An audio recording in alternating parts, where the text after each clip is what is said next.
Hello everybody, Panzer Penguin here, coming to you with another Global War video.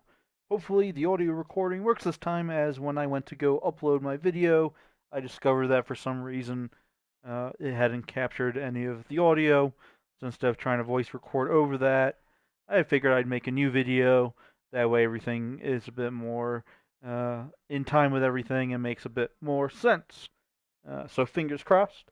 Apologize for no session 5 this week. We had some issues with the recording also on Tuesday, so I will be posting a. We only played one turn. One of our players has been without the internet for a week and a half or so now, so um, we only ended up doing one turn with his permission um, as the Russians. So hopefully we get back on track next week. Or I may have a new game going. I'm not really sure. Things to be decided. So I'm still planning on doing a intro to Global War video. We've covered the basic differences of the game between Axis and Allies and Global War. We've also done a politics video. I may do an update to that as some things have been cleared up. It can get a little confusing, and I think the plan still is to make a video this weekend on the proxy wars. So hopefully not a video as long as the others. I don't really know if people watch all the way through or not, so I am trying to cut down the time, but it's very hard to keep track of some of the time. So this video, a little bit different. I'm going to show you guys some things I've been working on for the last week or so. Um, and in the next week or so, maybe even this weekend, I hope to have it all uploaded to the workshop. I still got a bit of work to do, but we'll get right to it. So first, I'm basically redoing the whole mod. I've tidied up the charts here so they're a little bit cleaner. Map still isn't great. I've uploaded the new battle chart, the actual battle chart, added the no man's land myself. Put all your casualties there, make it easy. But this is the actual global war chart. I think the quality is okay. Could be better, but it's better than the NATO symbol one I had, where a lot of people will give me feedback that they don't understand NATO symbols. So here's the actual one. Hopefully, it's much easier to use. I'm also probably changing the minor and major factory colors. These may not be final, but this way they will stand out a bit more.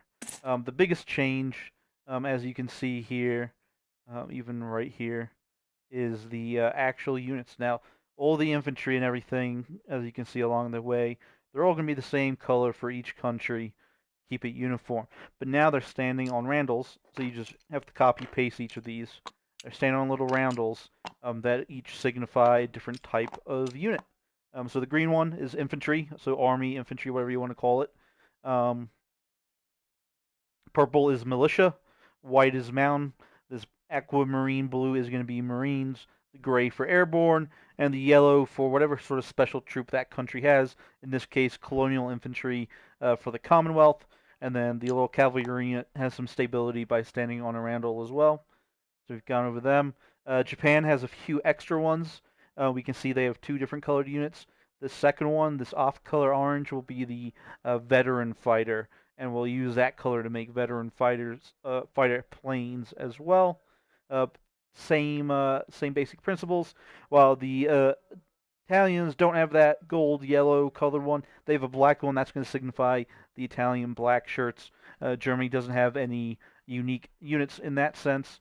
They do have their Panzer Grenadiers and Tiger tanks, but that's what I'm about to show you next. I will be upgrading the production boards too. Again, guard infantry here for the Russians, and we'll be able to use those chips when we upgrade other units in game. Nothing special with the Americans or the French.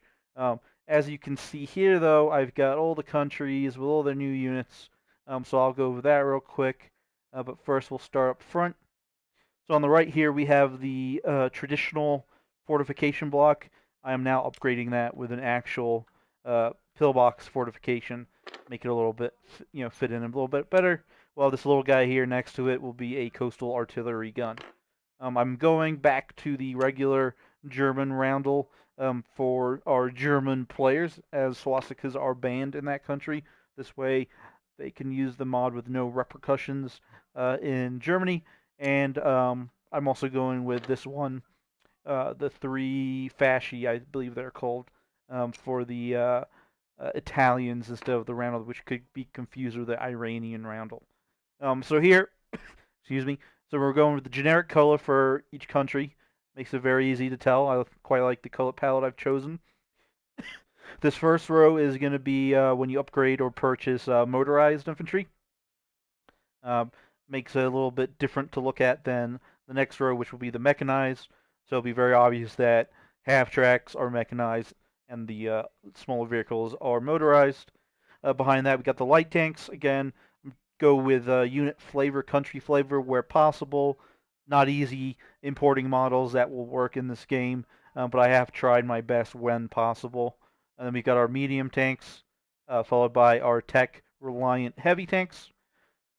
Behind them, we've got our anti-aircraft guns, and I went generic for those. Same with the artillery, just to keep things simple and make it very obvious on the board what each unit is.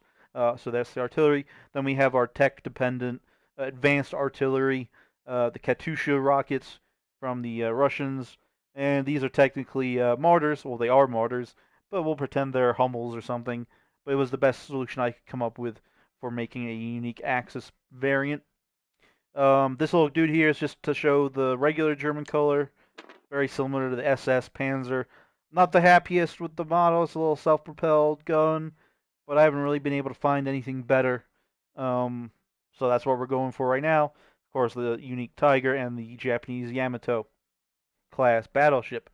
Aircraft, fighters, tactical, medium, strategic, transport, tech-reliant jets, and tech-reliant heavy bombers. Again, I've tried to use flavor where I can. Not always possible. There really isn't much historical difference between a quote-unquote tactical bomber and a medium bomber, so I did have to get creative between those two. I may have to switch though. No, but those are bigger. Or that one is bigger. So I don't know. Maybe I have to switch that out. I think I'll probably do this. Right, I think that looks a little bit more makes sense for the Italians. And of course, the B-29 generic across the board for everybody.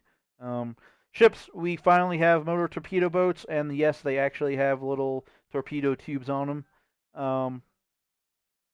But submarines are going to be generic across the board. The old Allied ones will be our coastal subs. Our U-boats will be our regular subs, just because, I mean, that's very visually obvious. Then we got our destroyers. Then we do have unique cruisers, battleships, and carriers for each country with generic transports and light carriers.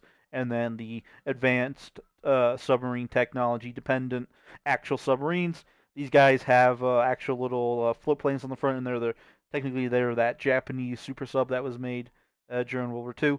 So that's why I have gone with them. So I've still got a lot of work to do, clearly. I've got to get all the actual units into their respective areas.